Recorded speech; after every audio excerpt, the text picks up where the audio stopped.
Hi. Oh, what happened? Oh, that's good. The countdown was done. I think I didn't cut it off at the right time. But hey, everybody, geez.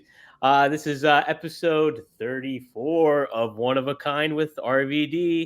I mean, do I have to say it again? But I mean, guess who's here? Who's here? Who's here? It's RVD and it's Barbie. Barbie, how about that? Oh, look how cute she is. Oh. She's not very photogenic because the black face doesn't show up in photos very good. But it could be. How old is Barbie now? Just 3. That's it. Wow. Oh, Barbie showed up. Man, that song was kicking. Katie's in the other room, and she said the same thing. Yeah. Oh, how about that? Well, credit to VBDC Venus Beach. He's a big fan. He reached out to me.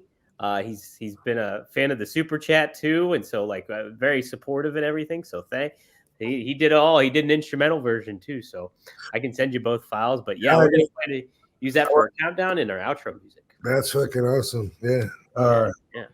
Yeah. I didn't realize.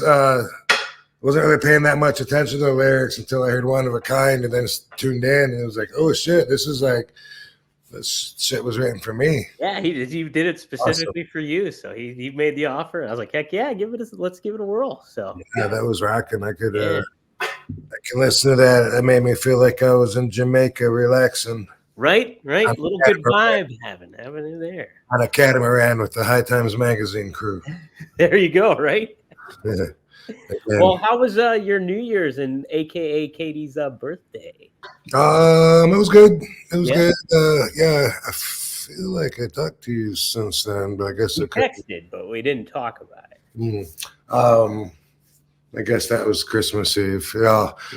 Same stuff. It all runs together. But good though. Good. We ended up not traveling anywhere, which Katie always goes and sees her family for the holidays and her nieces and nephews and sisters and parents and everybody. So her staying home this time was kind of like a big deal for her to be away from the family. But I remember when I was like 20 and that happened to me when I went down to Tampa. In 90, or was it? It was in 91, so I was 20. Yeah, right before my 21st birthday, and that was gonna be the first time I was away from my parents, and first time really. And I was like, like emotional about it. And Rod Slanker was like, well, let me get a hold of Pat Tanaka, see if he's got a frequent flyer miles and stuff, because he was working for WWE, and yeah. And anyway, I remember all the other wrestlers saying, well, that's part of the business. You a lot of times you'll find, you're on the road and working when other people are doing holidays. This business isn't for you if you can't handle it. And I ended up, I don't know who. Oh, I do know who paid. It was the girl that I was seeing at the time paid to fly me there. And then when I was there, another girl from Deja Vu paid me in another way. Oh, there you go. Yeah. Well, Rob, when you first moved down to Tampa, who did you kind of really bond with over like wrestling wise? Like when it came to like, did you make a pretty good connection starting off and form a friendship that kind of gave you incentive to stay a little bit more and not be as homesick a little bit, maybe? I guess I had the drive to get me through most of that, and except for when guys are giving me a hard time or something for being a young prima donna and it making me second guess all my life decisions up till that point, that would happen. But when I first got down there, I was living with in the house with Ron Slinker, who was the promoter, but also Tex Slassinger, Dennis Knight, who was Midian, same guy, because that was Ron's son-in-law. He was dating or married to Dennis's wife, and so I feel like he was part of that era. But also, like, as far as like going to the wrestling schools and training and going to the gyms with the guys and bonding in that way, like you tend to do.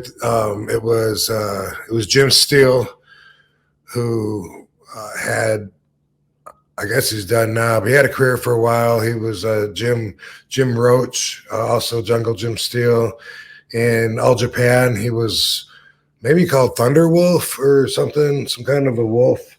But he was in WCW. He was Jungle Jim Steele. And I got him in the Super Fights movie with me, so he's in that too. And he was a big, jacked up bodybuilder dude and really nice guy, Jim Steele. And also Kenny Kendall, who, same thing, he had a little career on TV for a minute, and then he was kind of out of the business too. But these guys, seems like me, we were all kind of just starting out, had been working a year or two and trying to build our name and listen to the right advice and all that. So those guys were down there, and on the veteran side was Pat Tanaka, Jimmy Backlund, the Wrecking Crew, but that was before they were the Wrecking Crew. Al Green and Mark Laurinaitis, Johnny's brother. Oh, they were a big part of that. I wrestled them a lot of times, and they were a little more experienced than me, so they tried to. It felt like they were trying to hold me down, humble me at that time. And there was Mark Starr, who I've done an RVDology about before, and there was Lightning Foot Jerry Flynn, who I wrestled quite a bit. Not Jerry Lynn, but this dude had really stiff kicks, heavy boots, and I used to feel like, wow, just because I'm a martial artist, I think this would be a good matchup. I hate working with this guy, but not always. And he was a nice guy. It's just that he was so stiff. He wrestled for a Japan company where they just beat the shit out of each other, and that was the way I was learning. So I guess those would be enough names to mention for now. Well, that's funny. Jerry Flynn, I remember him when I was watching WCW, in the late '90s and stuff. Okay. Yeah. He was one of the enhancement guys that they would trot out there and stuff like that. But yeah, he was known for his kicks. How about that?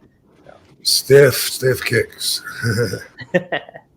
Well, that's good. Yeah, Midian, we had him on Road Dogg, last year at some point, and he's a character, man. He was very funny. It's one of our most popular episodes. And then he's a big dude too, deceptively big dude. So. Yeah, so I met him in 91 in USWA. Wow. When I was working for the Jarretts, and that's where I met him. And his stepdad had come up to Memphis from Tampa to check him out, I guess, and maybe do a little business or whatever. And that's where Ron Slinker saw me and said, "Hey, you're going to be world champion. Here's my number. Give me a call. I'm opening up territory in Florida." So, overall, how'd you like the territory, the Ron Slinker territory, and everything? Was it? Do you think it was just a good, kind of baptism by fire kind of aspect of it all, or? What do you mean? Just kind of as for a learning experience, a first start kind of thing. Was Tampa? Do you feel it was a pretty good area for you to kind of get your start in? I do think so, because I guess, now there's a lot of areas, but back then it wasn't as easy to find wrestling schools or training camps, or even to get inside the business, back then. So yeah, we wrestled with the world famous Tampa Sportatorium that Eddie Graham used to run, and had a lot of history with it. That was cool. But there was some drama as far as the actual promotion goes itself, and I've talked a little bit about that in public forums. I don't know how much though, but I had to grow up pretty quick. Let me tell you that. I ran into some stuff I didn't understand at that age, and ended up talking to some other adults about what was going on, looking for advice. thereby opening up my mouth about what's going on inside a house and getting reprimanded for that, for spreading someone else's privacy, which I did, but I had the best interest I felt like there was a dangerous situation. And anyway, that's always going to encompass a lot of my feelings about that time and about Ron Slinker. Yeah. So if you have those outside elements kind of coming into play too, that definitely would play a factor in how you feel about it.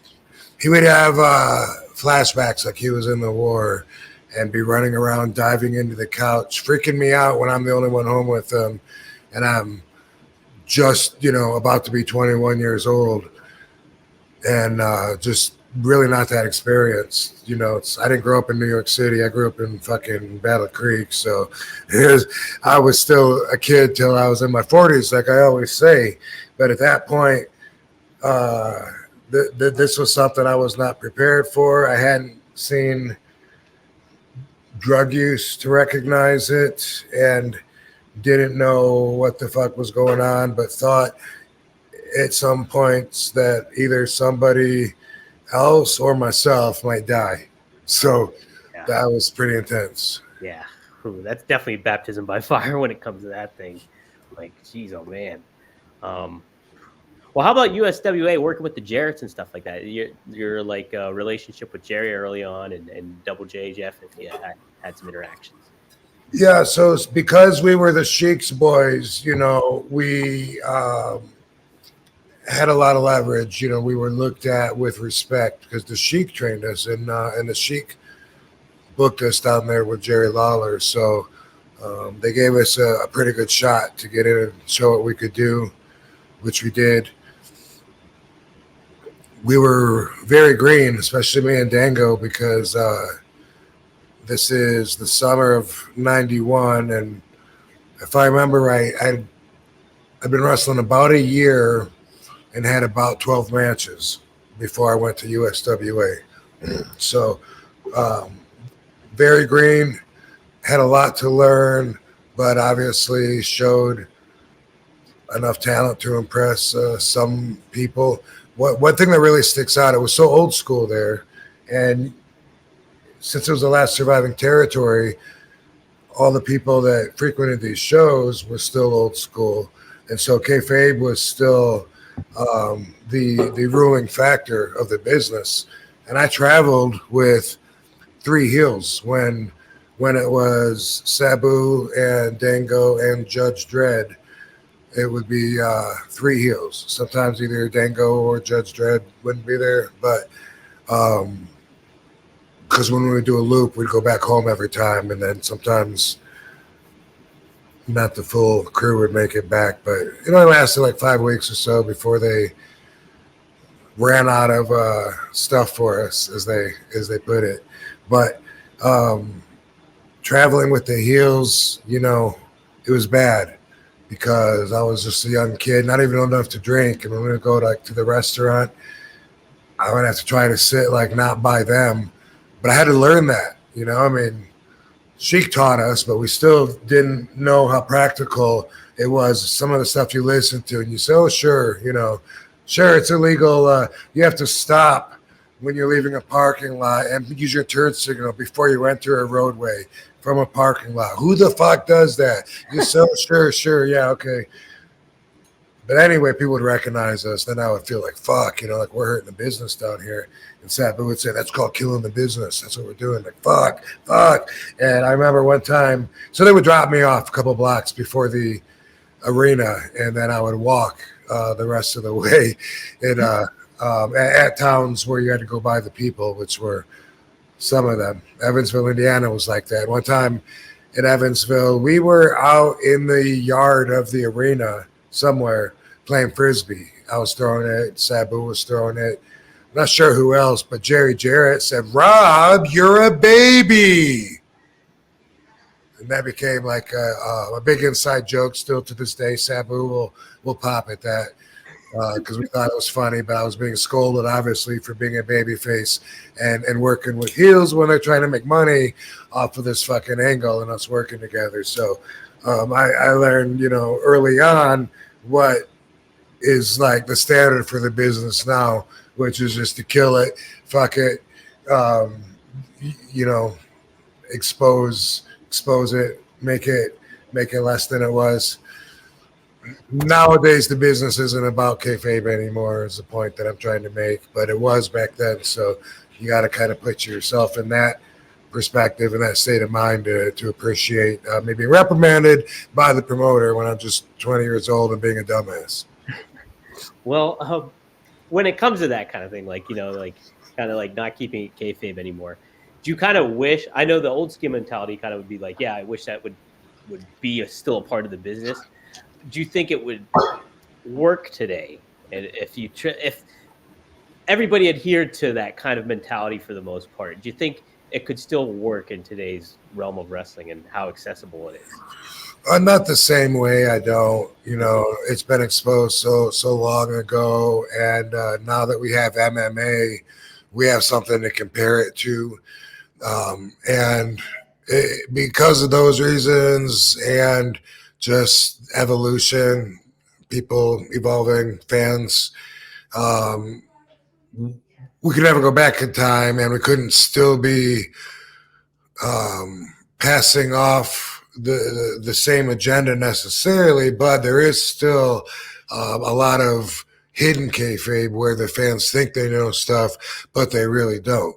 Without getting into too much detail here, let's just say somebody's reputation came in question recently in the media and the news.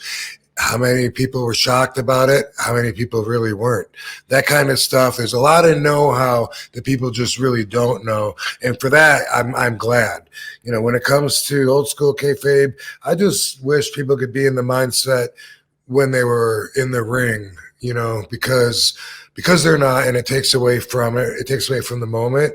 It takes away from the misdirection, which takes away from people involving their emotion into it. So it's changed, and I think change is probably necessary.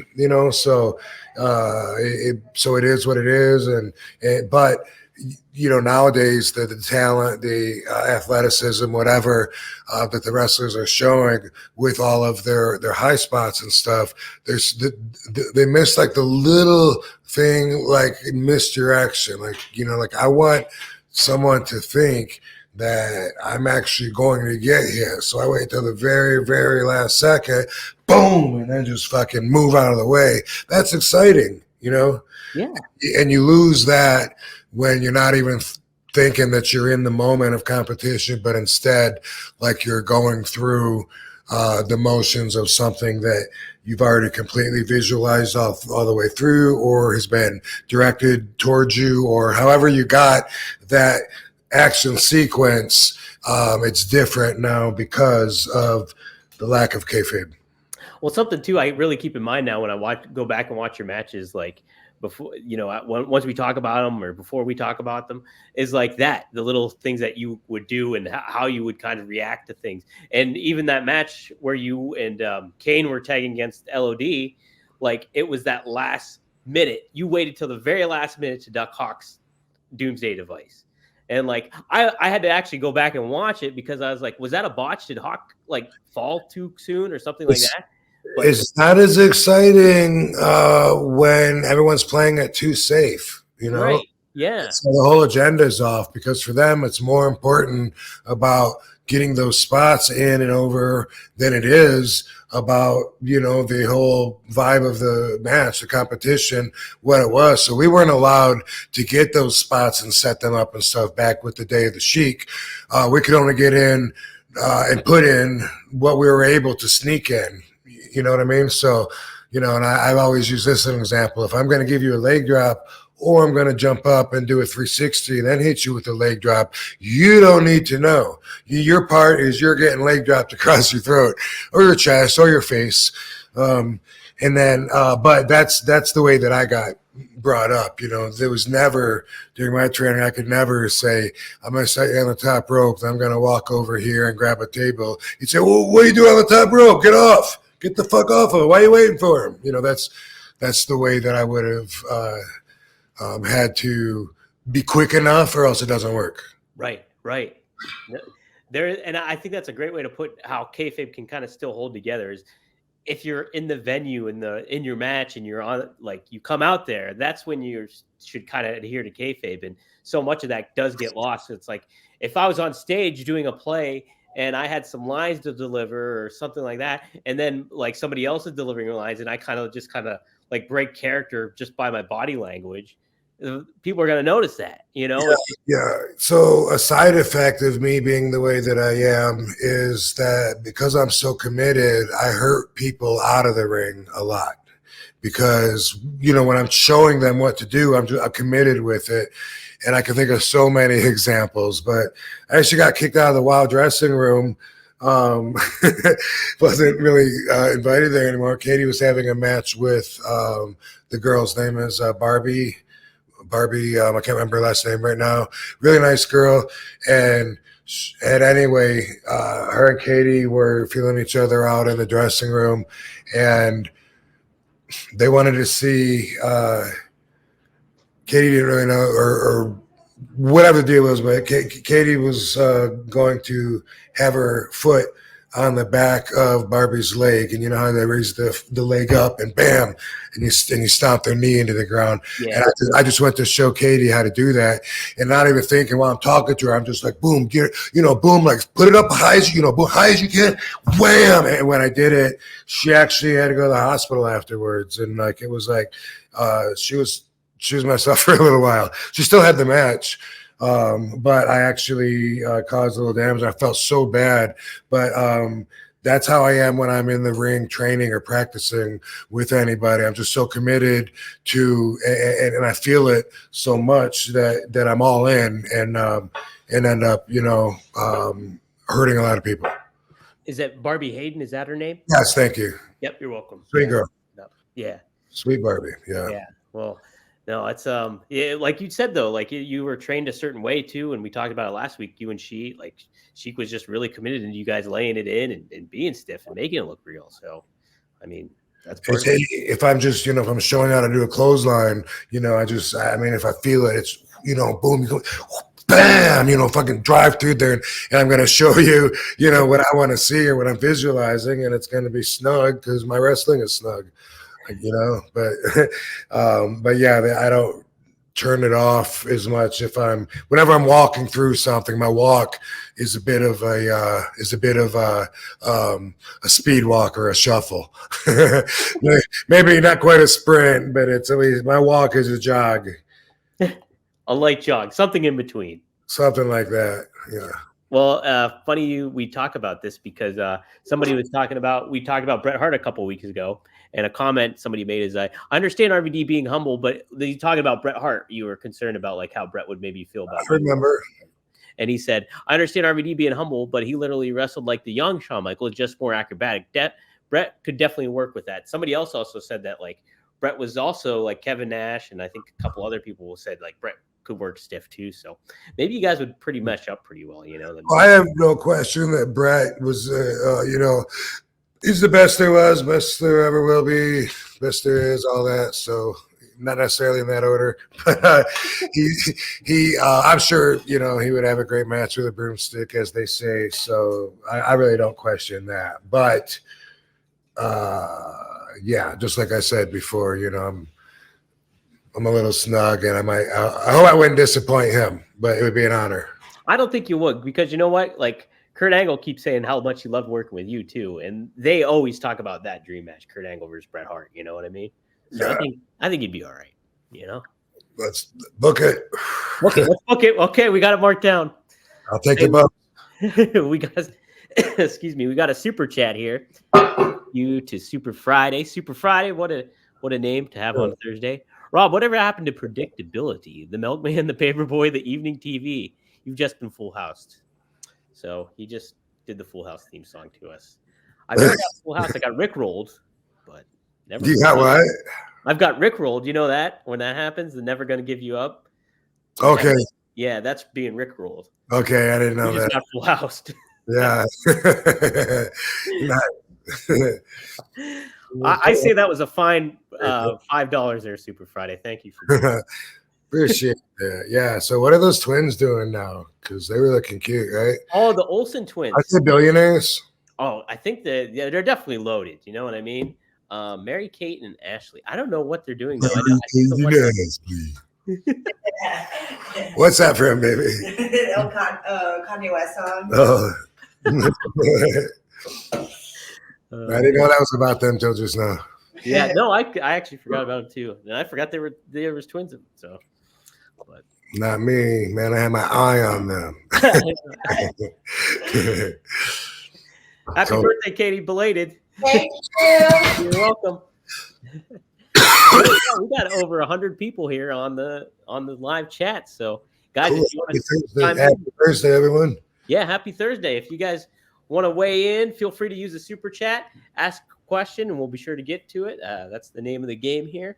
And but yeah, we got some stuff to talk about today. Rob, did you happen to hear that Samoa Joe is the new AEW World Champion? No, that's so funny. I read somewhere that he got fired, and then I read or heard that he was the Ring of Honor champion, and now I'm hearing that he's the AEW champion. So that's pretty funny. I guess my earlier news bits were probably mistaken, or did all of that happen? Well, kind of in a way, because he got released from WWE, and then he came to AEW. Not this week, right? He's been at AEW. Oh, right? yeah, he's been at AEW. So, and he's been there for, I think, well over a year at this point. And then he won the ROH television title there. I saw him when I was there. Right? Yeah, I did. Oh, did you? Okay. And then and then just this past, I guess it was Saturday, that he won the world title against MJF, choked him out. You can see footage of me and Samoa Joe rolling on the mat, shoot style on our old RVD TV episode. Oh, really? The link right here, Chris. YouTube, Chris. We'll throw it up there. I'll put it up. Training at LA Boxing. I shot a few episodes there training with my old friend Justin McCauley, and through him, I met Samoa Joe like way back in the day. And Samoa Joe had a lot of training when I was just learning, like having my first few jiu-jitsu fucking sessions or whatever. And so since he was a big guy, he was hard to, can't really push and throw him around and shit. But also, I was also strong as fuck. So we had some really good workouts together. And I'll always remember that. I've known Samoa for, I don't know, a long time. I guess 90, I don't even know, 99-ish. Wow. Okay. That is, yeah. Wow. That's yeah. What, he also saved you from a potential hot dog demise. Yes, he did. He saved my life. Yes. Yeah. Maybe just in case someone doesn't know what we're talking about, at USW or fucking Impact in Orlando at the Universal Studios, I was walking towards him. We're about to pass each other one time and just nodding. And I was eating my hot dog from catering and ensued on to choke, started, which I used to do all the time. I don't know why. It's something that's still, it wouldn't be the strangest thing if I did it now, but it's not something I do every day. But I used to always choke. I'd eat too fast. Even on my own spit, like sometimes my spit goes down my throat, the trachea instead of the esophagus, and I start coughing for seemingly no reason. And I always say, I'm gonna drown on my own spit someday, and no one's ever gonna be able to figure it out. But anyway, at this time, I was choking on a hot dog, and I was talking about it. Joe was like, it got pretty dramatic. He was like, "Do you need help?" And I was like. I was like, sure, come on over. And he picked me up and he was giving me the Heimlich, and I was still coughing. And it kind of like broke free in my throat. And he still had me up. And I had the hot dog in my hand. I just started like biting it while he was not even saying it was. He was like, put the hot dog down. So that'll probably be one of those inside jokes between me and Samoa Joe forever. Put the hot dog down. Still my favorite story you've told on here yet. And Chris Masters one time in a similar situation was like, do you need the Heimlich maneuver? And I was like, and I was calling him over because I had dry swallowed a bunch of pills with no water, and it got stuck. And but when I took him up on his offer, he backed out. He's like, I make it. I was like, yeah, and then he was like, what happened? He's like, wait, I don't. He can't talk. Yeah, serious. I need you to sign this release form first. I need to. Yeah, if you had any legal drugs in the last 36 hours, he wasn't there for me. I had to actually frog splash the back of a piece of furniture, so that the back of the chair hit me in the gut, and I shot a pill across the room. Boom. Damn. I don't know why I used to do that all the fucking time. It was like a habit. Like every day was just something but that's in my blood. Like when I do something, I do it all the time, and I never learn. And I'm not bragging. I'm sharing how stupid I am. But I got that from my dad, because he used to do that all the time too. Well, and he gave you a hard time because of spilling the orange juice. Every morning. There's a great example. I would do that every morning. Yep. Yeah. So last week you spilled the champagne. Oh my God. I spilled so many drinks last week. So, but we had a camper that we would camp at, and there was a bunk bed, and the couch would be under the bunk bed. My dad would sit on the couch to drink coffee in the morning, and when he would stand up, he would nail his head on the bunk bed, and he would do it all the time. And it was funny because my mom would then, be like, honey, stop, you're gonna wake him, or whatever. One time Dango was with me, we staying the weekend there, and I told him, I warned him, like, it's gonna be great. Dad's gonna bang his head in the morning, my mom's gonna be yelling at him and stuff, and sure enough, wham, son of a bitch. And he'd sit down and rub his head, and he'd stand up and do it again. Bam! That's what I got to work with. That's my Polish power blood. The Polish prince. There it is right there. Yeah. It's in the bloodline. Made a little song. I would tell Dango, my dad will get up and make lots of noise, and my mom will say, be quiet or you'll wake the boys. Style, baby. Man, laying it down. I'm making fun of him. That's cute. That's cool. Well, Rick Hard. Ooh, what a name. Rick Hard says, hello from New Hampshire. Hope you had a good day. Thanks for the $2, Rick. Appreciate it. Right on, man. Yeah, I did have a good day. It was productive. I had some things on the list. I actually went to the post office, which I only do once every 2 months at the most, So when people say, hey, ask me for favors, man, I got a great friend. If you could send him a picture, his little being the world of his little boy, he's been having whatever. Whenever I agree to do something, I always got to say, but don't hurry. Yeah. I don't have a service like that, but I know people tell me you can just somehow you can get them to come and pick it up at your door or something. I don't know. I have been told that with I don't know if that's FedEx, UPS, whatever the fuck. I don't know. Yeah, I don't know either. There's a post office that's literally a stone's throw away from here. So it's not that, but that's just one of those things. So same. Anyway, I did some adulting like that today.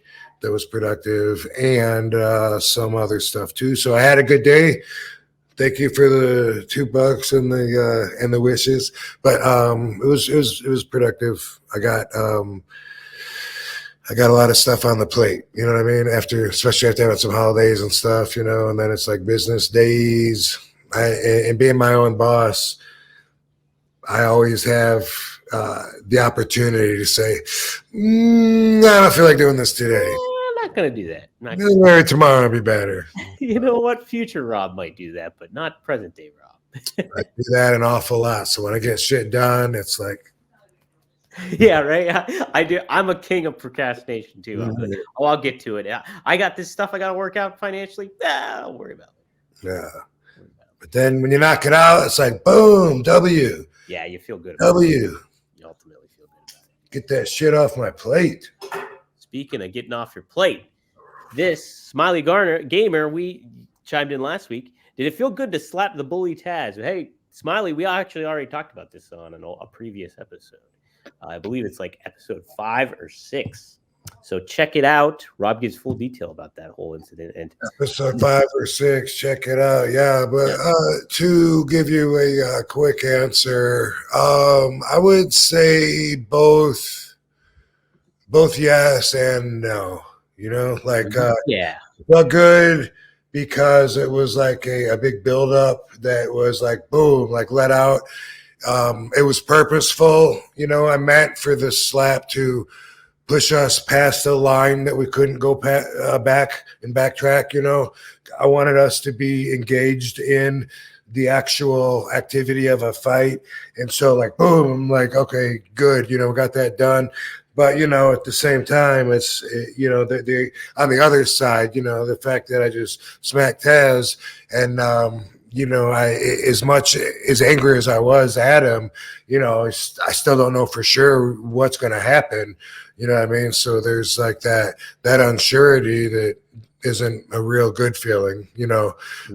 Just anger kind of like overrides that and tells me that I do know what's going to happen, but obviously nobody could for sure. So, you know, at the time, yes. Later on, after we actually didn't fight, I pushed us over the line a couple times and thought we couldn't backtrack and get out of there without some damage being done.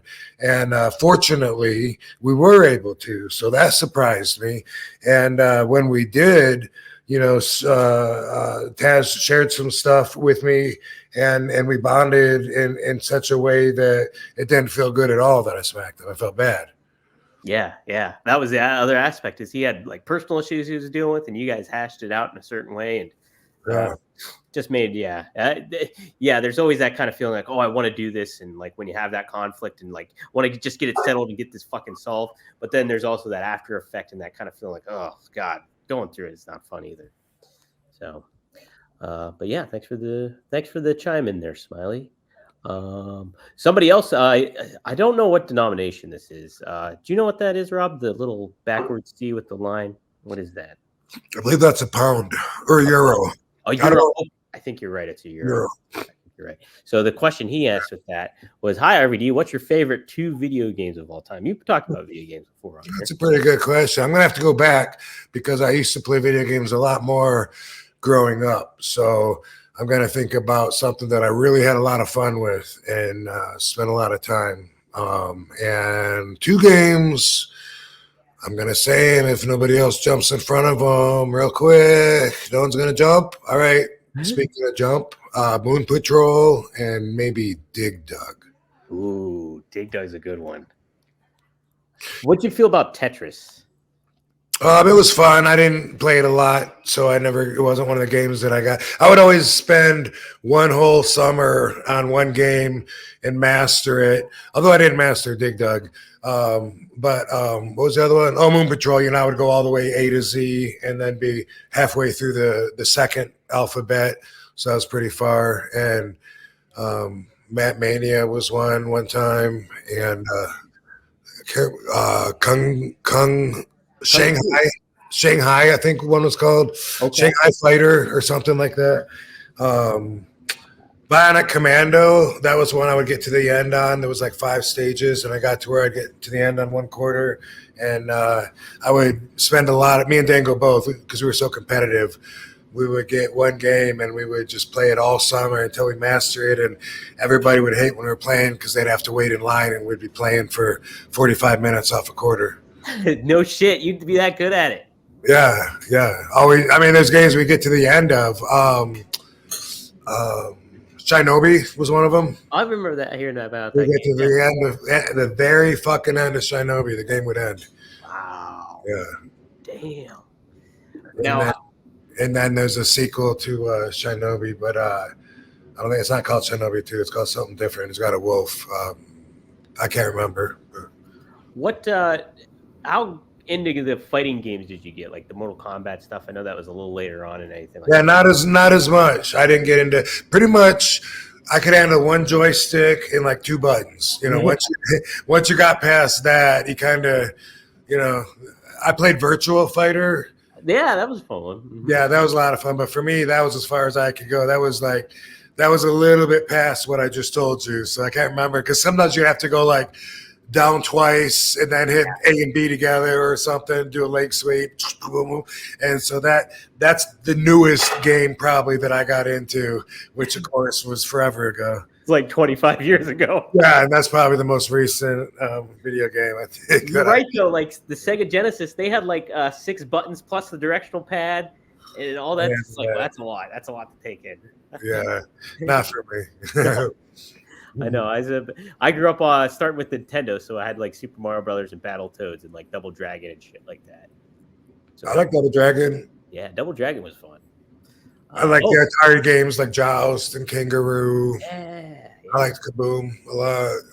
Activision games. Yeah, the Activision. But at the arcade, like Bionic Commando and like I said, the Shinobi, both of those, we would get to the end where the game just stops. Like, okay, you made it, you win, and we got there so often that we would try to collect points along the way to beat our own high score. You know, knowing that we're going to get there in the end and wanting to not pass up any chance to get any points along the way, whatever it took. So I did spend, that was a big part of my childhood. I spent a lot of time enjoying that.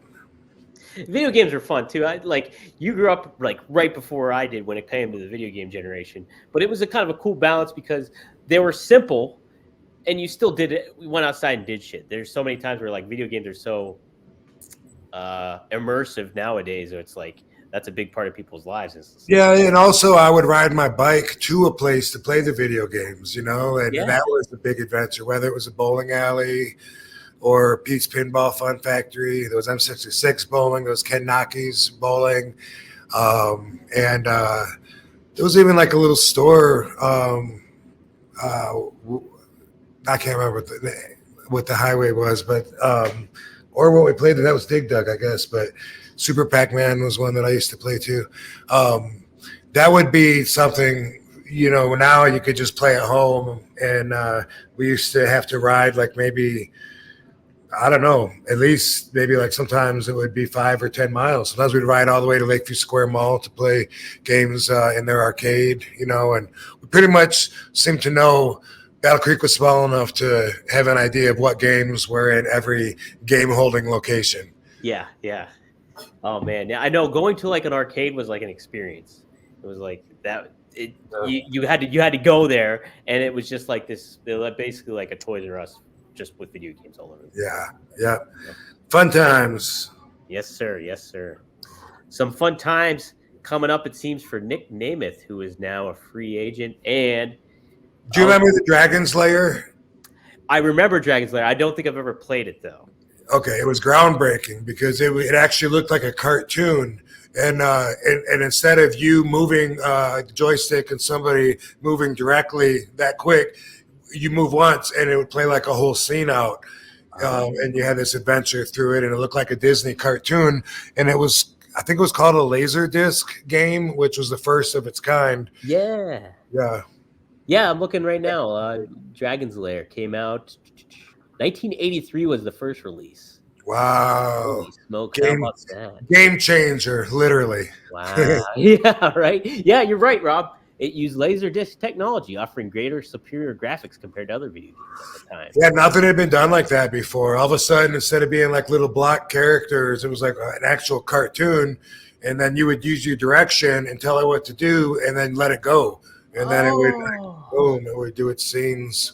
Sometimes it would have its own scenes in between, like when you enter a room or something, it would play like a little bit before you have another option of which direction to go. It's really cool. Wow. No, it's really cool, man. It stands out, dude. It stands out. It's like almost like a Disney looking kind of effect to it or vibe. Yeah. That's pretty sweet.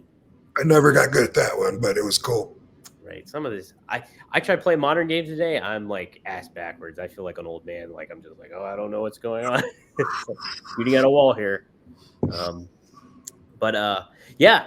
So Dolph Ziggler showed up at New Japan. Yeah. So he made it Wrestle Kingdom 18. He's going by a new nickname moniker. I wish I remembered what it was. It's a pretty cool one though. But yeah, what do you think of like Dolph as a worker and your experience with him? I think Dolph's a great worker, and Dolph's a great guy too. You know, like when I met him, he was one of the group that was the Spirit Squad. They were cheerleaders, and that was in WWE in 2001, 2, 3 ish in those years.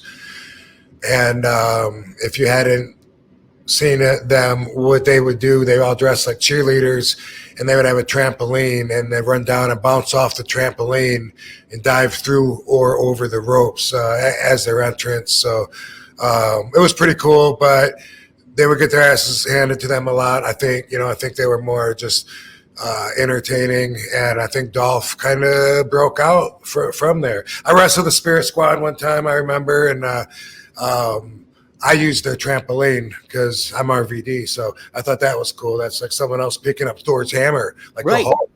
the Hulk, because he can. But they gave me, they did something where everyone has a limb and they throw you like way up in the air, I guess like cheerleaders do, you know. But they did that for a finish. But they were entertaining. I think they might possibly have had a little bit of heat backstage for maybe for letting their rise go to their head a little bit. It seems like, I could be wrong, I can't remember anything really specifically, but they were like new guys that were getting a lot of attention, and that usually draws heat with the veterans, that especially guys that had to work really long and hard for it. Especially with the guys that had to work long and hard for it and still don't get it. You know, they don't like to see young guys get at them like that and them get cocky or whatever. But Dolph, he's always been a good guy.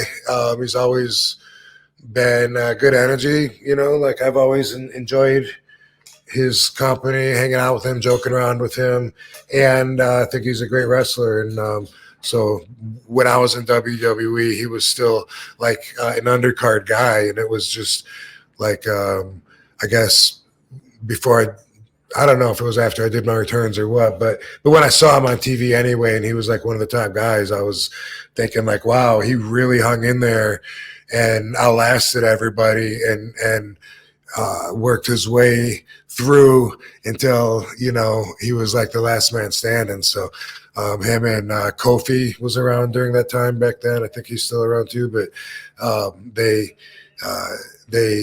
outlasted everybody by sticking around and you know, since like I said, he was a great worker. So it's not just outlasting anybody, but it's being able to outwork everybody and staying in there for decades, and eventually you might get noticed. Right. No, and like around the time you did return, he was like in the world title contention and stuff like that, and might have been the champion at the that time. So he was right in the thick of things. And when he got released by WWE in September, both Cena and The Rock took to social media to kind of wish him well and everything like that. And so awesome. He's a good guy. I can't imagine too many people wouldn't like him. I don't know. Have you seen any of his stand-up work or anything like that? No, I haven't. I would like to. Yeah, like him and his brothers have been touring around since he got released, and so they've been doing some stuff. Okay. But, is his brother younger or older? I believe his brother is younger. It's his younger brother. Does he wrestle too? Yes, he does. Nick. Well, his name Ryan is his name, and he's actually in AEW. And actually, he's in the Iron Claw. He plays Gino Hernandez in the Iron Claw. So.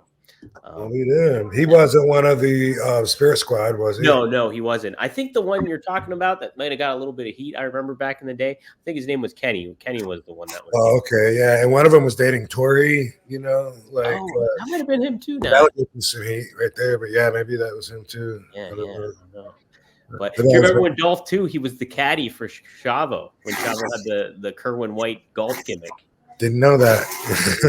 Caddy too for him, so he's been a little bit all. Oh, here's a good question. Now he didn't pay for it, but I got to check. Like Dolph, by the way, that's been around for like long time, and had, good moments and moments of being abused and stuff like that. Like, I just have to kind of, like, I get a feel like they just have to, like, really love the business. You know what I mean? Like someone like that sticks through it, through the thick and thin, and still is in a really good mood and seems happy to be out there doing their thing. I think of that in a complimentary way, that they must, they must really, really love the business. So it's good to have guys like that in the industry. Well, kind of what I wanted to follow up with too with Dolph is, like, he is somebody that's gotten, like, pushed and pulled and bounced up and down the card all the time, and sometimes would be the guy that take the pinfall loss and the losing and stuff like that. Him getting out of WWE and then kind of having this reset, showing up in New Japan and stuff like that. Do you think, as a talent, I know when you're in the competitive aspect of it all, do you think that is something that somebody like that can rebound from and kind of, like, reestablish themselves and kind of move on from that, and then, kind of grow as a bigger star, Yeah, I totally do.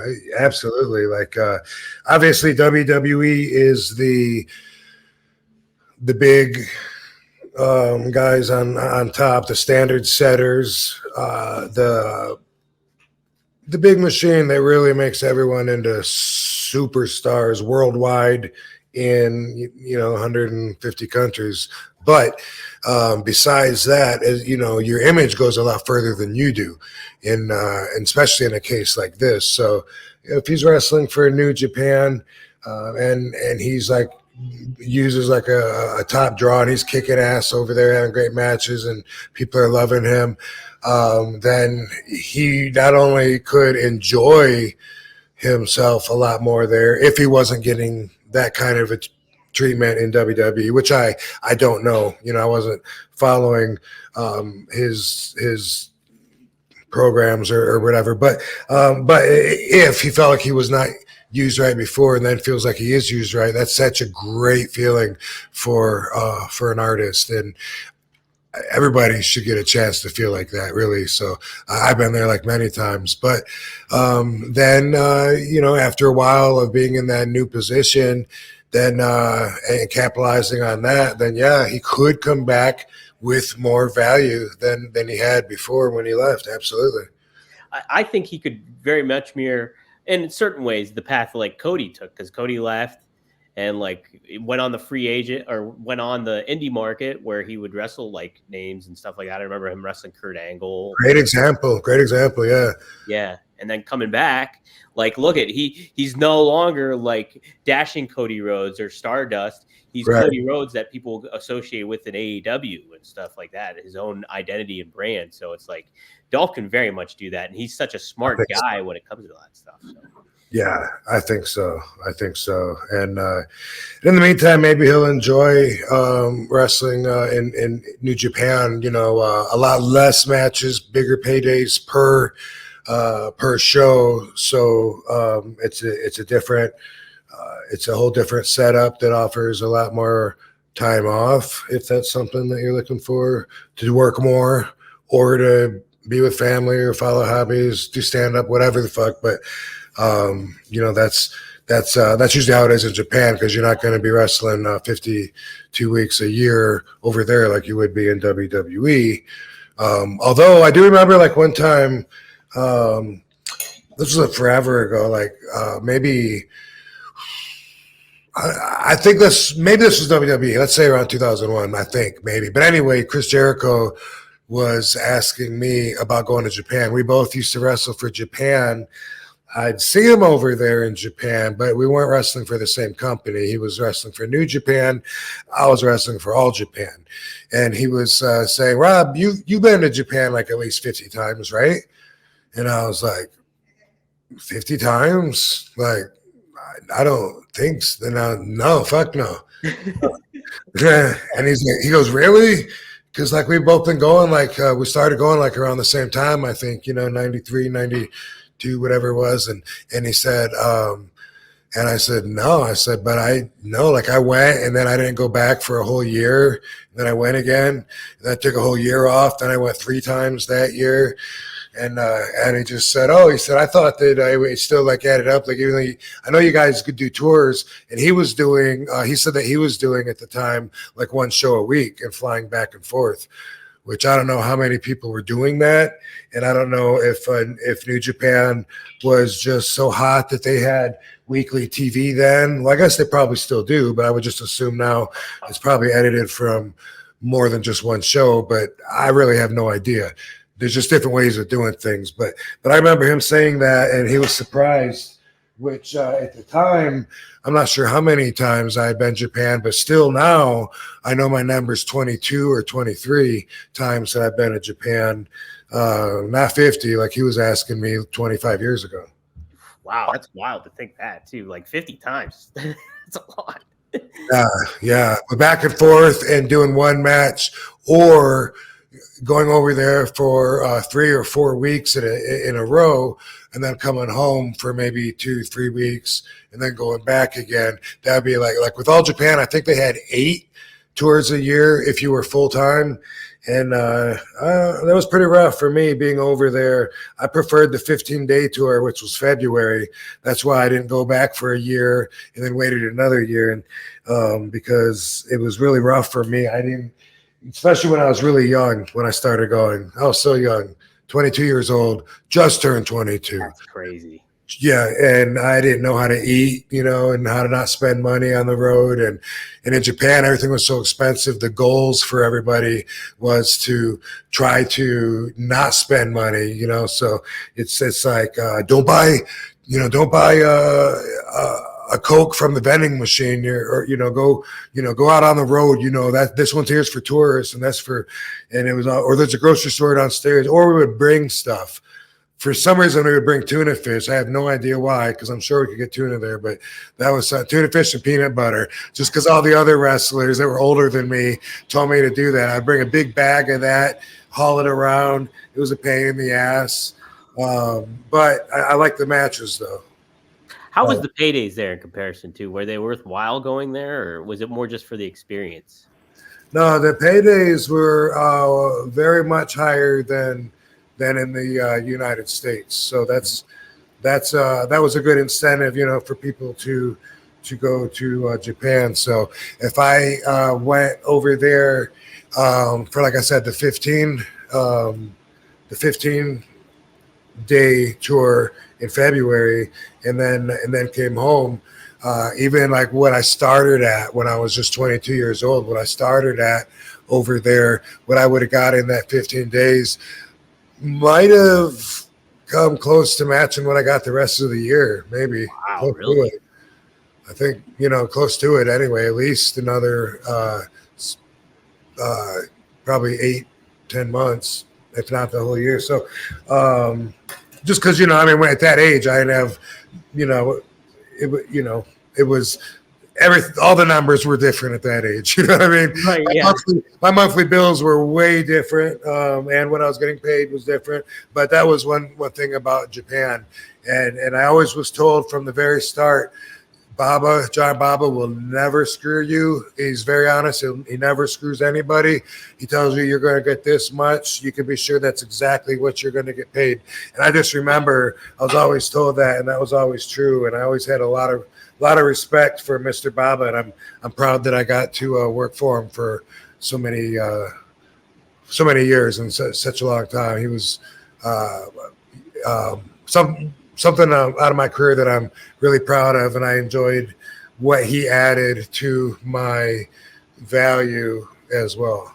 Wow, it's like I've heard that plenty of times too, how much people loved working for Baba. I know, like, Bruno went over there and Terry Funk went over there, and I think both of them were like, yeah, I wouldn't work for anybody else but Baba over there, because he was so loyal to us that we wanted to be loyal to him. Yeah. Mm-hmm. Definitely something like that. So cool. No, it'll be interesting to see what Dolph decides to do, and he's kind of can set his own terms in a lot of ways. He's pretty well off, and it's like, he's established his name, so, and he's got another outlet in comedy and stuff. So if he ever just wants to do that, he can just go and do that. So cool. I wish him the best. He's a great guy. Yeah. Speaking of comedy, Rob, I've been wanting to ask you this, and we haven't crossed paths. Name something like your favorite comedians and stuff. Do you have certain lists that stand out to you that you really enjoy and their style of comedy? Yes, I do. So I grew up from.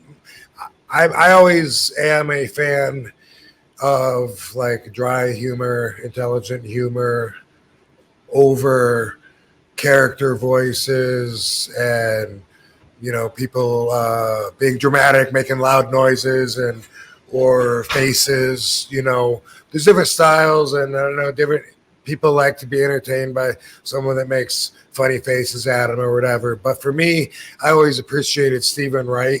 He was like a real strong inspiration for me. I loved his material, thought he was a genius. And also Bob Newhart was might have been the first one, because I used to watch the Bob Newhart show when I was a real little kid. He was so dry, so funny, I thought. And also Mitch Hedberg, as of more recent years. Like, I didn't know of Mitch Hedberg until he was already gone. And I know that I would have clicked with him. And I get compared to him sometimes to people that are at my shows whenever I hop up and tell a few jokes. But I like his sense of humor as well. And I'm leaving somebody out that's in there. But I mean, also there was a time, like when I knew every word to every one of Andrew Dice Clay's routines, for different reasons, not so much the intelligent humor, but whatever it was. Me and Dango were really into him when we were like 18, 19 or whatever. We loved saying hickory dickory dock.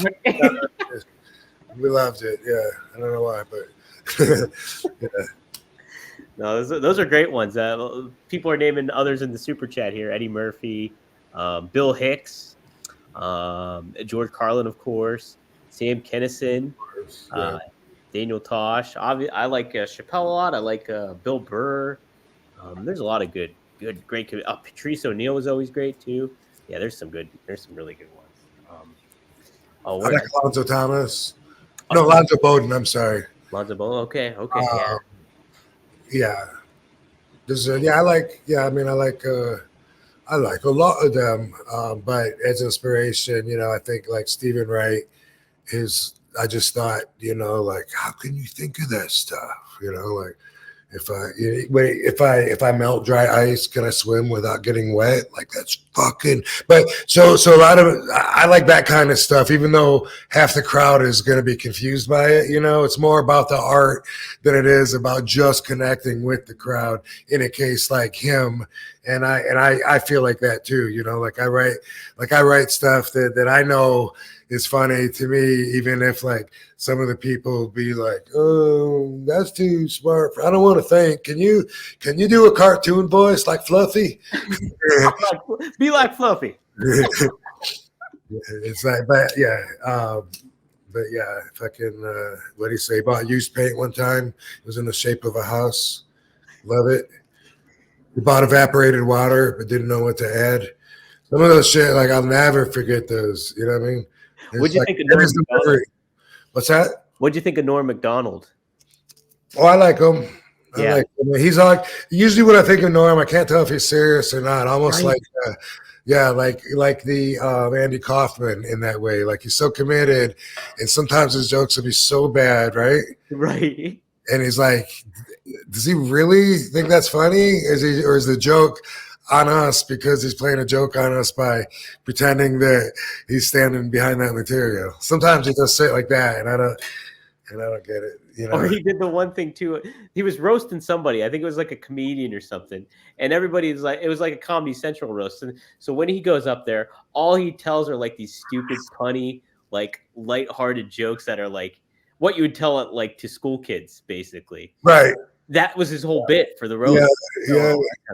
Andy Kaufman, like, isn't he? Kinda. Yeah, very much so. Yeah. Yeah. If anybody does want to see any of my shit, like the last several times, I haven't gone up in a while, and haven't had the mindset to. I like the idea of it, but I gotta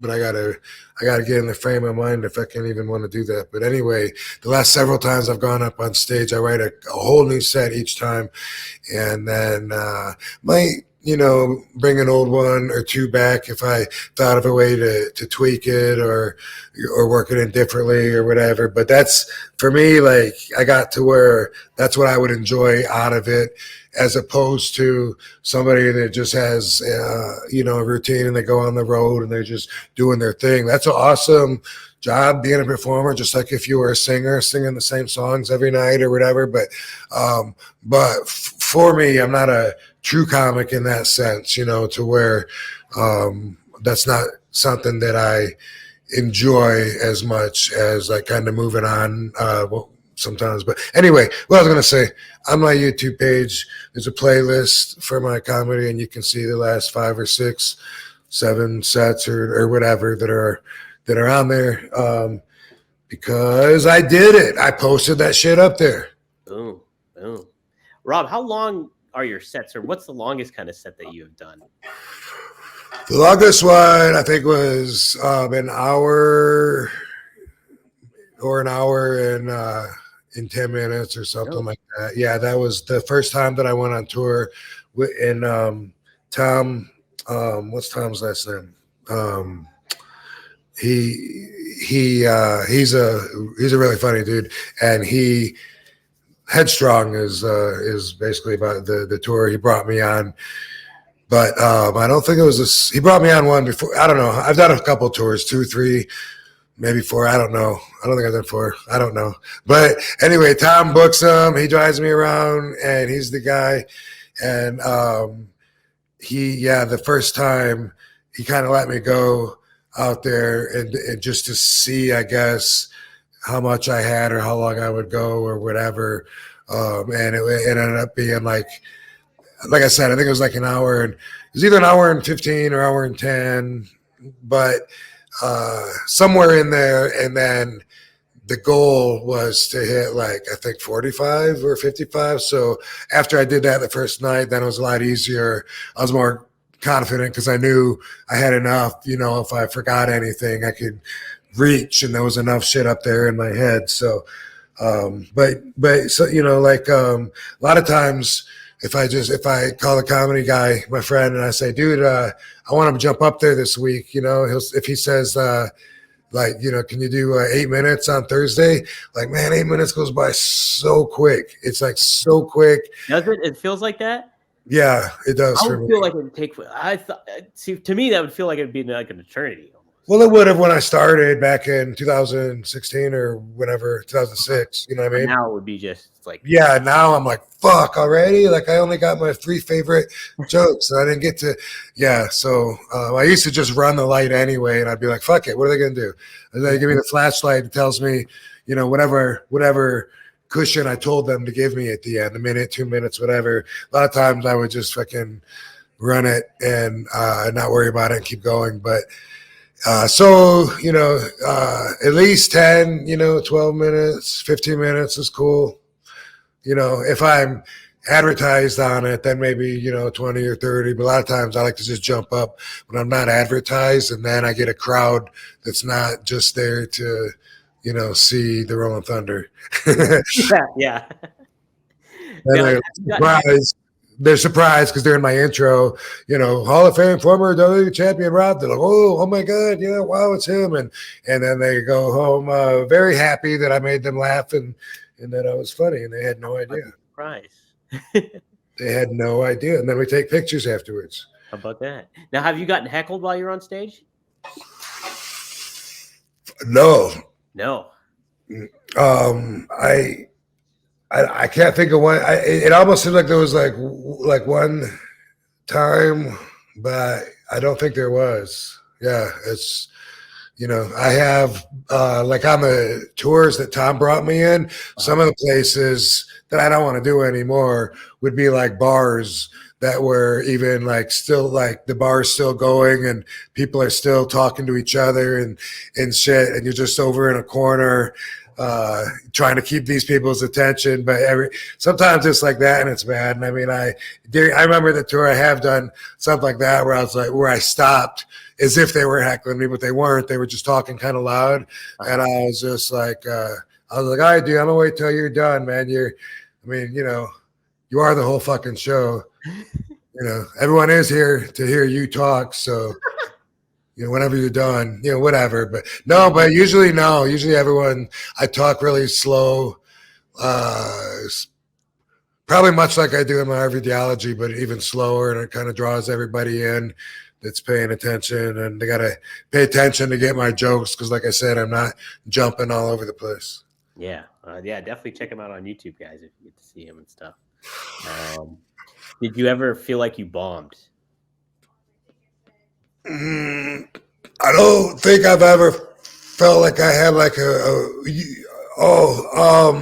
closest it was that I can remember that felt like that was it was a Hood Slam event in San Francisco, and the little Ronald McDonald dude, Mikey, the wrestler / comedian, he had booked me to do like I think a few locations, maybe a 3-day thing or something. And one of them was at the Hood Slam thing. And it was just a horrible place to do stand-up, and especially me. Maybe if it was someone screaming and jumping and dancing, maybe it would have worked. I don't know. But Hood Slam was famous for crossing lines at that time and being like extra bold. And the referee would smoke joints while he's in the ring during the match. And I think girls would show their tits. So it was like something that was like a real extreme thing. And they thought it'd be a good idea to have me go in the ring, I think to open it or something. So I'm out. They want me to do like 20 minutes or something. I'm in the ring and nobody can hear me.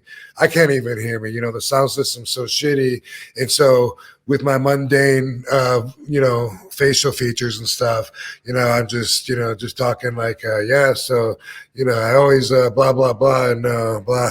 And that's the closest that I think, just because the whole thing didn't work at all. But it's not like people turn on me and were booing or you suck or anything, that I can remember. It was just like, I was just like, you know what? I'm just going to go over my set or my jokes in my head and practice getting it down and working on my material. And so that's what I did for a few minutes until Mikey called it off and said, all right, let's go ahead and start with the wrestling. Yeah. But yeah, no, that's a good way to do it though. It's just like, it's kind of like batting practice, and I'm just getting too swinging. Especially starting out some really crappy places sometimes, where it's not even made for that, and people can't hear you, and they don't even. Anyway, that's part of it, and I was doing some of those kind of venues as early as a couple of years ago, but now I'm like, nah, if it's a comedy club, then I'm in. Then they're there to see comedy, not to drink at the bar, and I'm interrupting them, Right. Right. No, the reason I brought up comedy too was I just watched the Cat Williams interview with Shannon Sharp, and it's like a 2.5-hour interview, and it's so fucking fascinating, like the career that guy has had and what he was talking about, and like his brand of comedy is just hilarious too. Just him and his dialogue with Shannon Sharp is really good. I'll have to send it to you though, because it's. Does he call Chris Rock out or say something on it? Yeah, he calls out he calls out Kevin Hart, he calls out Steve. Yeah, yeah, and then Chris Tucker he calls out too. So it's very entertaining and interesting. So it's definitely worth a listen, guys. I recommend that too. So the thing about doing stand-up is like I enjoy sometimes going up there and doing that. I enjoy the creation process of visualizing and putting the material together and then going out there and delivering and then getting the instant feedback, gratification of having what played out in my mind play out. But I'm not looking to do anything with it. And that confuses people because people think, why would you do something if you're not looking to do something? So like people will be commenting on this, and like, brother, I can get you hooked up with a manager that can book you, or, it's like, I don't want to go around the road and travel and do that. It won't, it's not, I'm not at Fluffy's level. If I was getting his paydays, and then maybe it would be, then maybe it would be worth it. But I'm definitely not at that position in the comedy business. Not looking to be. It's just something I enjoy doing sometimes. I mean, if maybe we can get you a Netflix special though. Yeah. I hear they pay out big. So, Well, I would actually like to record a special sometime, and we've been talking about that for years. And I must have hours worth of material since I write new shit all the time and change it out and stuff. So much that if I watch something old, I hate to hear those jokes, you know? Yeah, I could imagine some of that being like, it's kind of I cringe a little bit for some of that. For 95% of it. It could be tough. It'd be tough to watch yourself back sometimes with that stuff. We got 124 people in here. So guys, if you like what you're hearing, be sure to like, be sure to comment. That always helps boost up the algorithm that YouTube presents to us. But yeah, if you want to get a super chat in before we wrap it up here, which is going to be pretty soon, you do that. Chime in with a super chat. We'll be happy to answer them. I'll close it out with one of these, Rob, before we do wrap it up here. Obviously, this past Monday, The Rock showed up on Raw and confronted talked about Roman Reigns, but confronted Jinder Mahal, and pretty comedic kind of standpoint. And then they took an America stand on it too, like Jinder Mahal did the anti-American kind of thing, like you American citizens, blah, blah, blah, and all that. And then The Rock fired back and all that stuff. Just from a promo standpoint overall, how would you kind of rank The Rock as an all-timer? Is it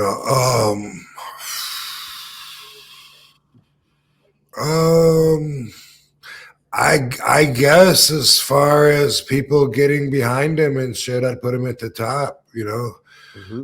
I think him and Steve Austin, like, people get so excited to jump in on the repeated dialogue, the high spots that they know, you know, that like when they know he's going to say, smell what the Rock is cooking or whatever it is, you know, they're ready to say his expressions with him.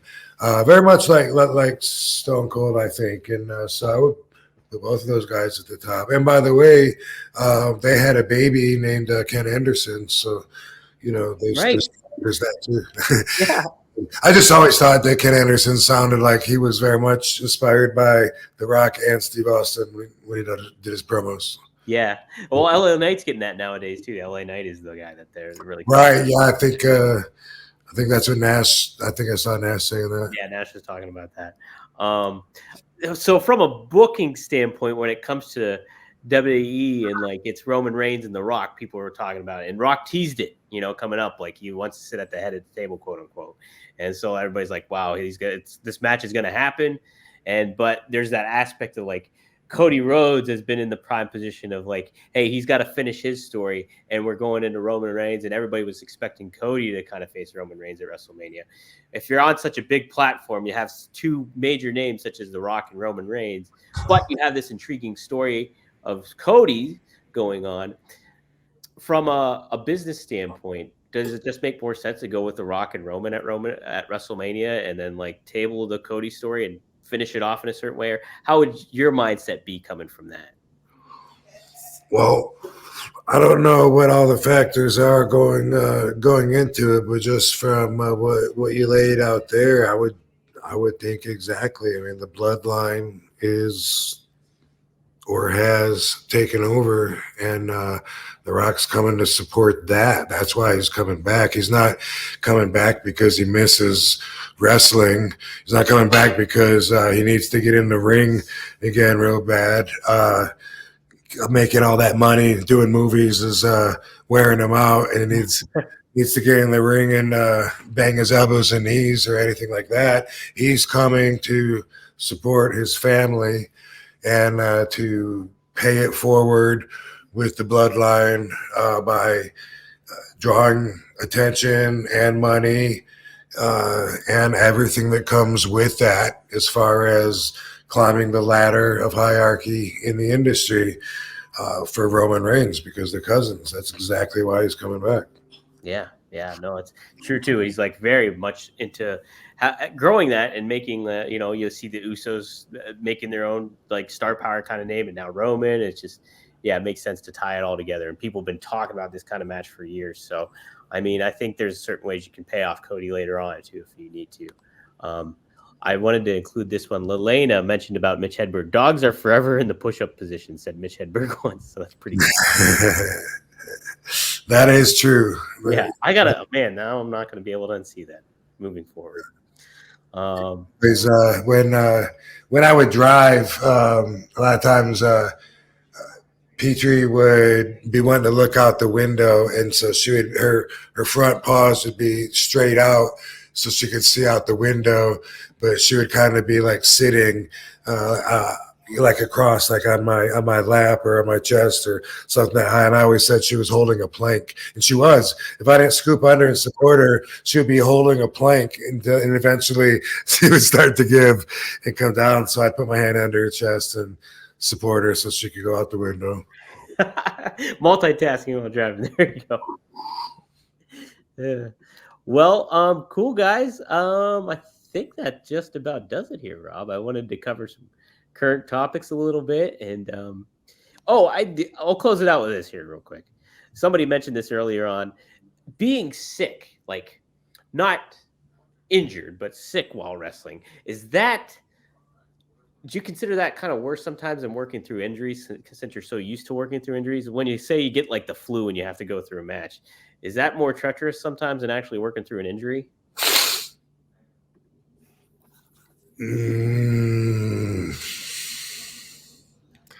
I would rather, well, fuck.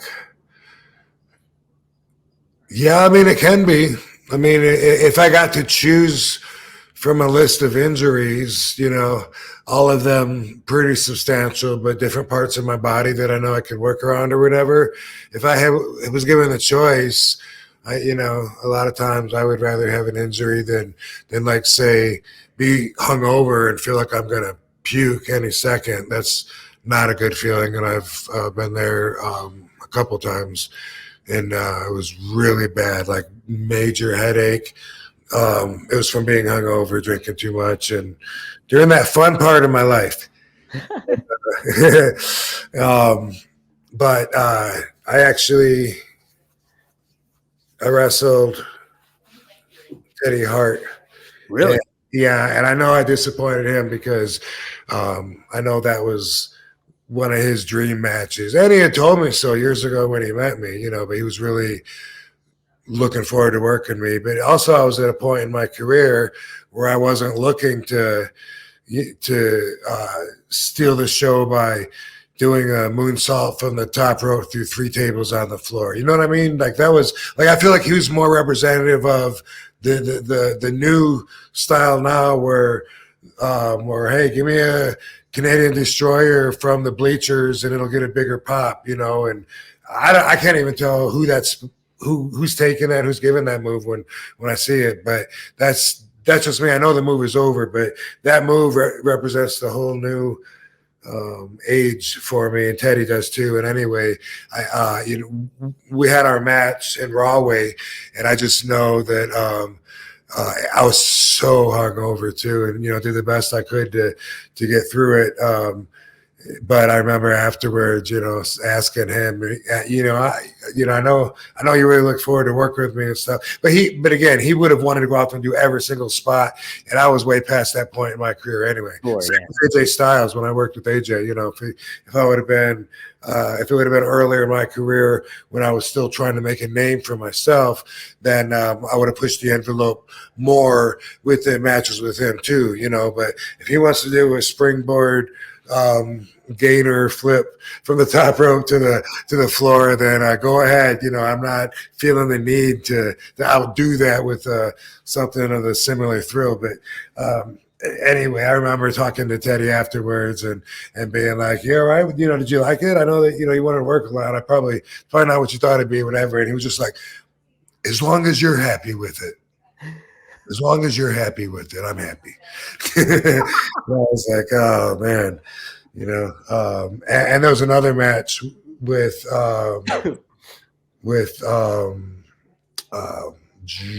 Jake or Jack Haggart. Oh, okay, Jake Hager. Yeah. Jack Hager or Jake Swagger. Yeah, either way. But I feel like that was in Rahway too. But I could have that mixed up. But it seems like both of those. It seems like I was like on the sick side during the match, not feeling good, And besides that, it almost never happens, like usually no matter how I'm feeling, by the time I get ready to go out there, everything seems to go away. Boom. Just like Dory Funk told me it would years ago when I was really young in Japan and hungover from all the boys making me drink, all night and shit. And I was like, oh my God. And I remember talking to Dory. He said, I don't know how I'm going to go out there. And he said, yeah, I feel like usually by the time it's showtime and ready for your match, like I feel like everything pretty much comes together and it always works out. And I was, damn, man, he was right, for the most part. Not 100% of the time for me, but for the most part. Wow. Yeah, that's the thing too, is like, I've been hungover several times and just doing a regular like fucking desk job and not being able to function. So it's just like, if you're getting physical and stuff like that, I would definitely think it'd be like, but yeah, maybe it's just your brain just kind of adjusts and make those kind of things for it. But as far as like having the flu, a cold, this was before COVID, you just weren't allowed. That was not allowed. Okay, so if you were like sick like that, they would just take you off the card or something. Is that no? You wouldn't even tell anybody, or you would just try and take some decongestant. And man, it sucks going out in the ring when you can't even breathe through your nose, and you're already like the cold medicine's making your heart flutter or whatever. But it's like, dude, it's not a regular job. It's not the kind of job you call in sick for. Like the reason that you're there tonight is because you were on the poster, on the radio. People bought tickets to come tonight to see you. They've been looking forward to it for the last 3-4 weeks at least. You can't just say, oh, I got the sniffles. Right, yeah, I got some. It's not that kind of industry. It's not. No, it's like, yeah, you just got to power through it, man. That's the thing too. You look at it nowadays with the NBA. They used to they always talk about the Michael Jordan flu game when he played in the flu game. But like nowadays, they do that load management where they can pick days off. And I would just be thinking as a fan, I go buy a ticket to see LeBron James play, and then he just doesn't play that day because he's doesn't feel like it, or maybe he's sick. It's just like, come on. They've been waiting months for that. Like they pay money to go see it. Right. Sometimes I can remember a wrestler in the dressing room earlier in the day saying, hey, I just want to tell you, I have a cold, so I'm going to try not to breathe on you, just a heads up or whatever. And it's like, okay, cool. And that could be a guy that I'm in the ring on top of later on during the match. But just as a courtesy thing, sometimes you give a heads up, but it's never like, take it easy, I got a headache. Yeah, right. It's something like that. I can't show up. When you said it, when I misunderstood you, I was like, oh, wow, they just took you off the card because you were sick or had the cold. I was like, that doesn't. I remember when I called in because I had a broken toe in Tampa, Florida, and man, I got chewed out so hard. I learned a lesson. I learned a lesson that night. They couldn't believe I called in for a broken toe, and I wrestled barefoot. Yeah, that's right. We got a couple super chats in here. This is a good one. Gem the Dawn, $5. Thank you. He said, bro, thanks for the talk on mental health the other week. You inspired me to reach out and inspired me to get a little help while I'm going through a little rut. So, awesome. That's fucking great, man. I love hearing those, hearing that makes me feel like I got a purpose for what we're doing here. Thanks for validating us, Gem the Dawn. Yes, thank you. And that's the thing too. Keep at it, man. Like, sometimes that therapist will be, if you're seeing a therapist, sometimes they'll be the right fit for you. Sometimes they won't, but like, just ride it through and keep at it because it does take some time. Like no matter what. Yeah. So yeah, when before I got on medication in 2016, when I was like going through a pretty bad bout of depression, the divorce, dad died, dog died, big lonely house all by myself. And I was feeling down. One of my friends that I talked to at that time was like, don't let them put meds in you. And he said his sister took Prozac and killed herself. And he said that she never was suicidal until she started taking the Prozac. and drinking. And Prozac is known for being something you don't drink on. With the Wellbutrin and the Lexapro, I specifically asked the doctor, now, is this something I know I've heard you're not supposed to drink on antidepressants? And he said, you should be fine. So it depends on exactly like which. I mean, he asked how much I drink, and said you should be fine. Normal amount. Like I'm on that. Like so, they're all different. They're all different, and so a lot of people will tell me that they tried something and it just didn't work for them. But that's kind of like saying you tried candy and so it didn't work for you. There's like so many different kinds, so many different strengths. So many different ingestion schedules that might time up perfect with your brain chemistry, which could be something that's temporary. It could be something that's more long-term. Either way, it could be helpful for you if you get just the right thing that your brain needs. And it could take a little work. You could be trying the wrong stuff, the wrong strength, or taking it too often or not enough. But they call it experience because it takes a bit, the more experience, the better.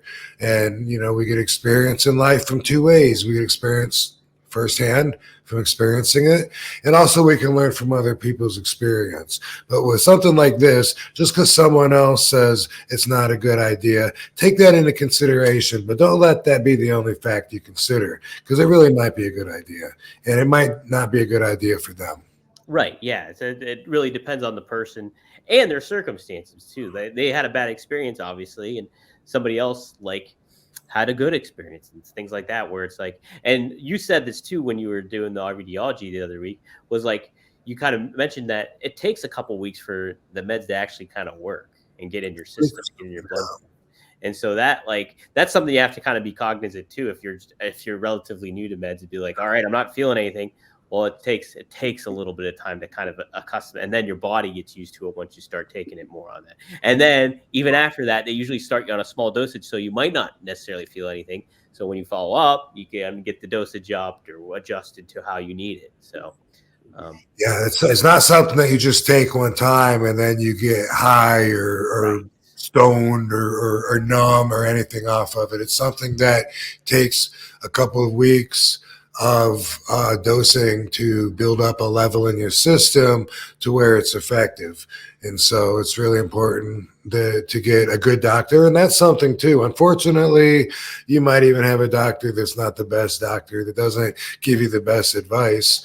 And of course, going to a second doctor is a really big step. Like out of most people that will go and take the step to actually talk to somebody, once they do that, a lot of them aren't going to go ahead and say, well, I'm going to go ahead and go through all that again and find somebody completely different just to see if what I heard first, I'm good. They told me this. And I get that. It's always easier to do nothing.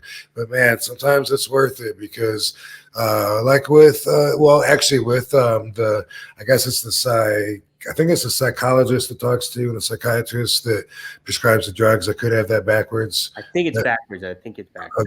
Yeah, but I've had the person you talk to, the psychiatrist, I've had one that was really good, and I've had one that was like useless.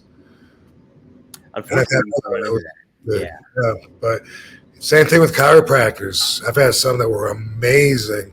They could feel my body and tell me where I'm hurting, and then there's other ones, where they're really not doing anything for me, and a lot of the people that they see, they either do nothing for them, or sometimes people get hurt going to the chiropractor, and then they're never going to be down for trying it again. But in fact, there are some good ones, just like everything. And I feel it's definitely the same way with the meds and with the people behind them that prescribe the meds and talk to you.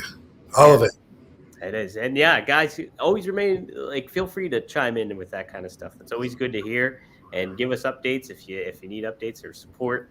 It's a good system we have here. We already have a pretty good community growing in the chats. It seems some regulars are showing up, and everybody's very supportive, it seems, of one another. So Rob's got great insight on this stuff. So I think mental health is something, I'll try to make an effort to talk a lot about more because it's something that's such an internal experience that it's hard to imagine that other people have it too because it's so inside you. But in fact, we all have these internal thoughts, whether they're unnecessary nervousness about how people are going to perceive us in any circumstance, whether you're going on a date or maybe you're going to a meeting, maybe you're going to meet some people, family of whatever, there's a lot of times where no matter who you are inside, sometimes you ask yourself some questions, about, is this the right thing to say? Is this the right thing to do? The right thing to wear? The right thing to whatever? All of that, I think, if you know that all of us, have at least questions in mind, and you can realize that's part of just being human, then I think you can see that that's all a path to greater discomfort within one's own secure choices, which eventually can lead to mental health. So it's something that we're all connected to, even though you don't see it.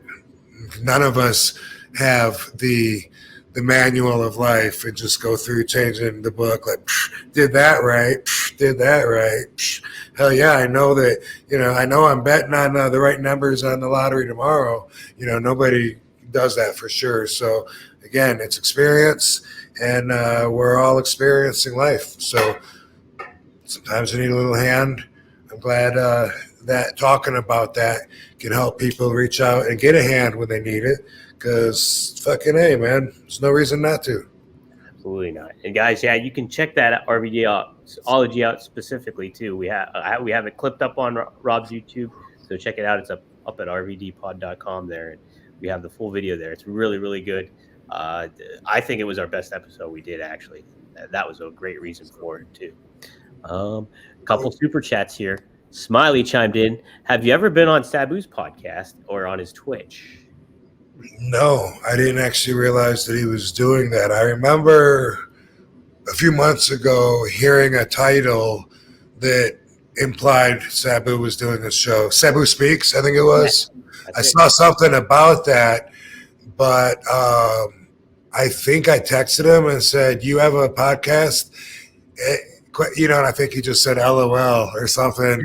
And I don't think we talked about it again. So until now, I didn't realize that he is actually doing that. But I am planning on getting together with him to talk about another project with Joe Clark, who was on last week's episode, hopefully tomorrow. So I'm going to ask him about that.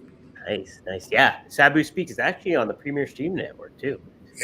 Is it like a weekly regular show? I don't know if it's weekly or if it's like bi-weekly or something, but he does it pretty consistently, I would say. Does somebody interview him? He's got a host, obviously, right? He's got like a co-host, yeah. Or maybe he just does it solo. Like, I don't know if he does or what. But yeah, he makes the announcement. I guarantee Sabu doesn't know how to hit record. Okay. You would know more. I'm gonna look it up though, and then I'll have him on our show too. Yeah, we'll do a little crossover. One last super chat here. My brother Sabu. And I think it's fascinating. That's one of my favorite aspects so far of us doing this show, was learning about your friendship with Sabu, but in turn your mentorship from the Sheik and stuff like that. I think it's such a cool aspect of the show. So. All right. Orlando Herrera, $5. They should put double thumbs just for you, like Rob, just for the likes, RVD. Yeah, you did. I've seen you on your social media. You do the thumbs down, thumbs up, and that's kind of like your indication of that. But yeah, that'd be. No, I get it. I get it exactly though, because I do this. It's sideways. Yeah. It's this. Right? Yeah, and you have the smiley face in between. Yeah. Sometimes the sideways. Oh yeah, my head won't turn sideways, so it's this. Yeah. Right.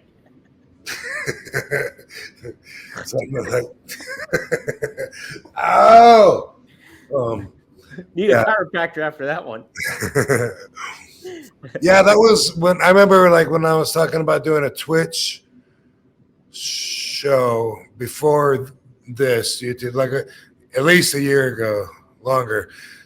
Somebody made a channel actually for me and Katie, and started making graphics, and then I just never understood it enough to pull the trigger on it or whatever. But from what I understood, if you have a membership with Amazon Prime, you could pick a subscription or two, and then so we would aim for them. I don't, because then I guess it's covered with their Amazon subscription. So I thought, but anyway, one of the benefits also that I was told was that they would make emojis for me, or I make my own. Yeah, I think they do that. Yeah, somehow.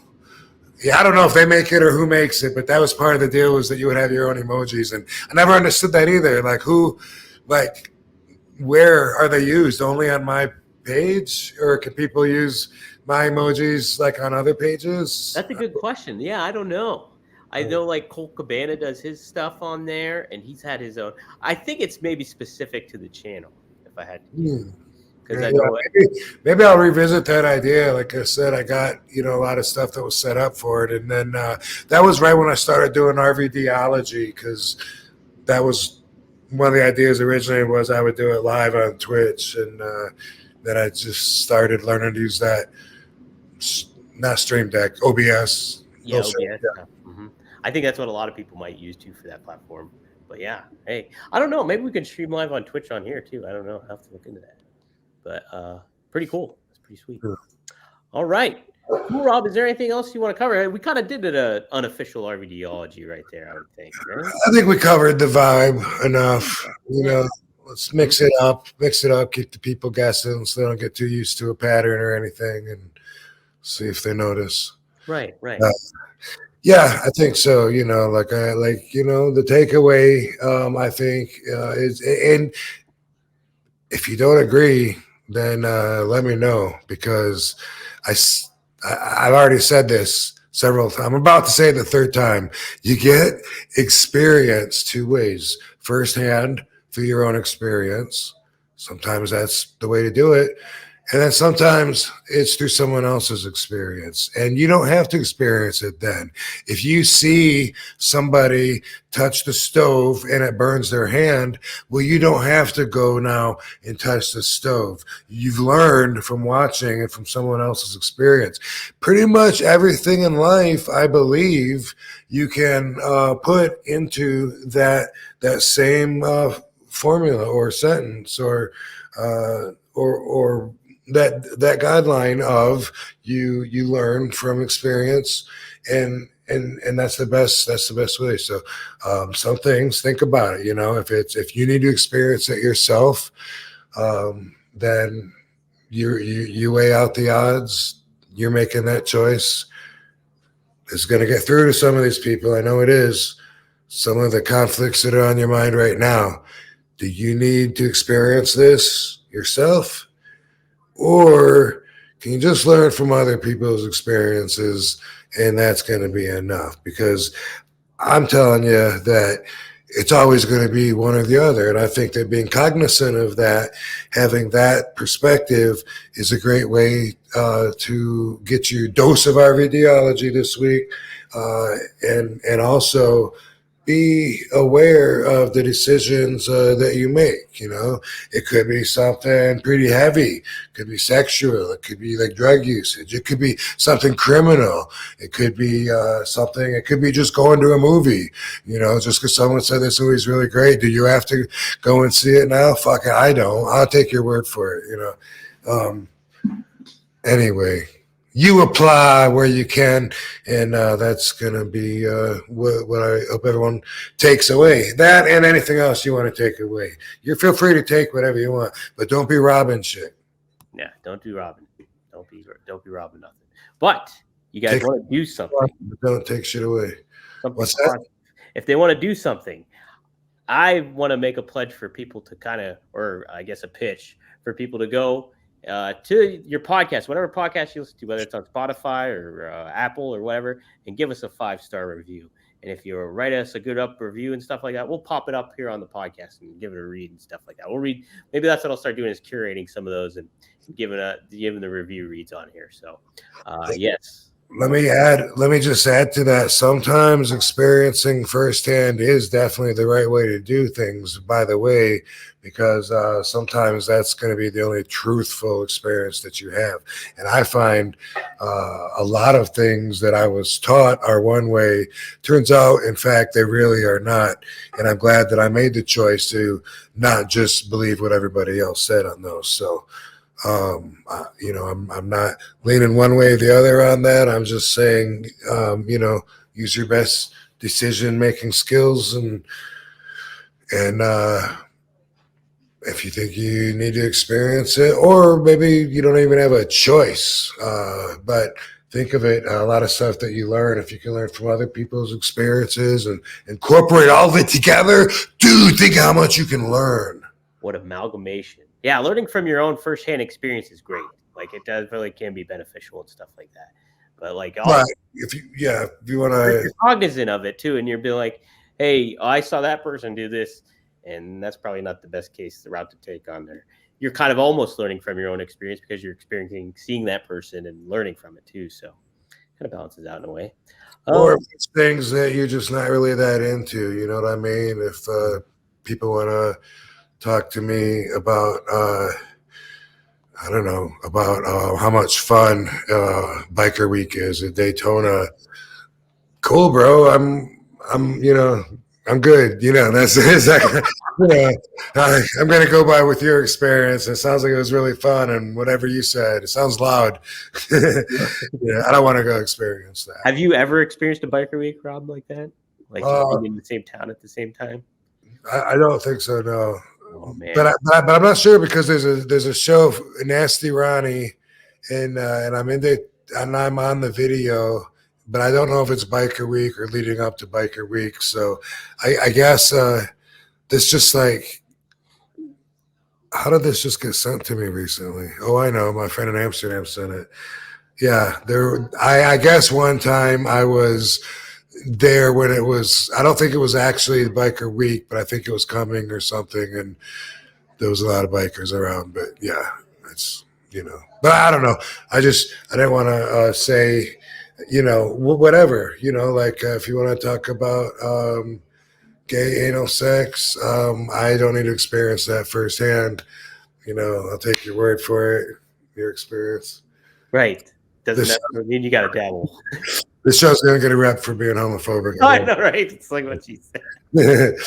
You attended the gay parade last week or a couple weeks ago. So we got it all. Right. Yeah.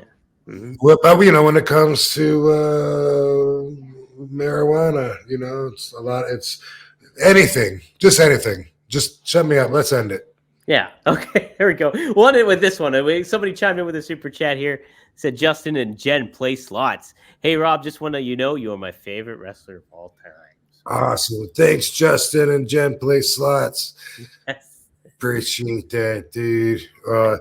All right, guys. Yeah, and do that, Justin and Jen. Do that. Yeah, I think that works. Possibly, man. Appreciate that, yo. Yeah, so we're just about to end this one and call it a night and call it a week. That's right.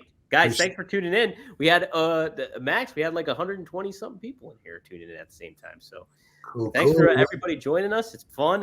I love doing the live format. And guys, you know what? We'll probably see you here next week on One of a Kind with RVD. Enjoyed spending my Thursday evening with you.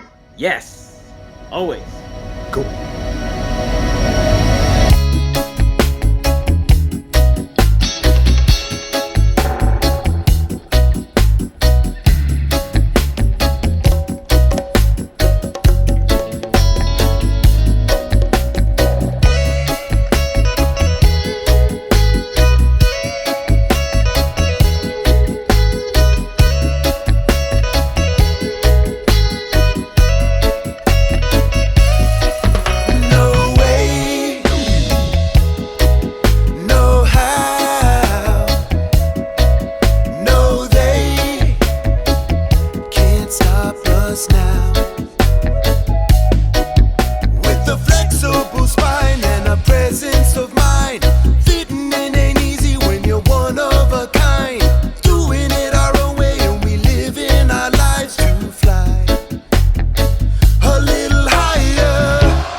shine.